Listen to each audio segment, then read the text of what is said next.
เฮามื้อนี้ปลอดการมึนเมาเด้อแม่เด้ออา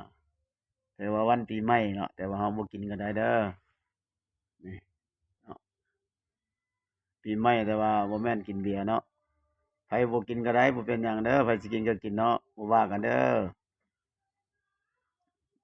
อยู่สำบายก็ได้บ่มีกินก็ได้เนาะเฮาบ่อยากกินมื้อนี้เฮางดเนาะโอเคบ่ต้องคิดหลาย